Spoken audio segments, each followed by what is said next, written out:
하나님이 당신의 형상대로 사람을 창조하셨으니 곧 하나님의 형상대로 사람을 창조하셨다. 하나님이 그들을 남자와 여자로 창조하셨다. 사람의 외모가 하나님과 비슷하다는 뜻일까요? 하나님은 외모가 없으시기 때문에 이는 사실이 아닙니다. 하나님은 영이시고 사람은 영과 몸을 가지고 있죠. 그런데 성경은 하나님의 영의 형상대로 사람을 창조했다 하지 않고 하나님의 형상대로 사람을 창조했다고 합니다. 그렇다면 도대체 하나님의 형상이라는 건 무슨 뜻일까요? 여기 왕의 머리 형상이 새겨진 동전이 하나 있습니다. 이 형상은 동전의 일부이기 때문에 결코 분리될 수 없죠. 왕이 죽더라도 그 형상은 동전에 남아 있습니다. 그런데 이와 다른 종류의 형상도 있습니다. 구름 한 점 없는 고요한 밤이면 우리는 호수에 비친 달의 형상을 볼 수 있죠. 물결이 치거나 구름이 달을 가리지 않는 한 그 형상은 또렷하고 아름답게 빛날 겁니다. 그런데 만약 구름이 호수와 달 사이에 끼어들게 되면 그 형상은 사라지게 됩니다. 만약 바람에 물이 흔들린다면 그 형상은 흩어지고 일그러지게 됩니다. 물에 비친 달의 형상은 물에 속해 있지 않습니다. 그 형상은 달과 물 사이에 어떠한 관계에 달려있는 겁니다.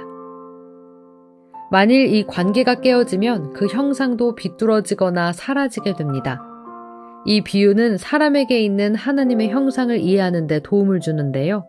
형상의 존재는 하나님과 사람 간의 관계에 달려 있습니다.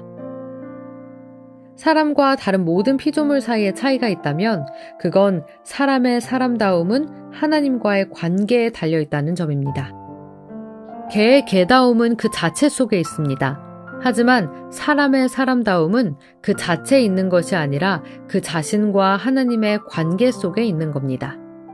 만약 이 관계가 파괴되면 그는 더 이상 사람이 아니라 짐승이 되고 맙니다. 만약 사람이 하나님에게 등을 돌리면 그 형상은 비뚤어지고 망가져 버립니다. 만일 하나님이 사람에게 등을 돌린다면 하나님의 형상은 완전히 사라지고 사람은 더 이상 사람다운 존재가 아닐 겁니다. 그러므로 사람의 본성은 사랑 안에서 사랑에 의해 사랑을 위해 창조되었다는 점에 있습니다.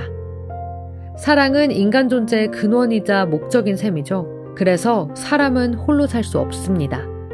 이 때문에 하나님이 자기의 형상대로 사람을 창조하셨다는 바로 그 성경 구절에 하나님이 그들을 남자와 여자로 창조하셨다라는 문장이 뒤따라오는 겁니다. 사랑의 충만함은 사랑을 주고받을 때 존재하기 때문에 한 개인 속에는 존재할 수 없죠.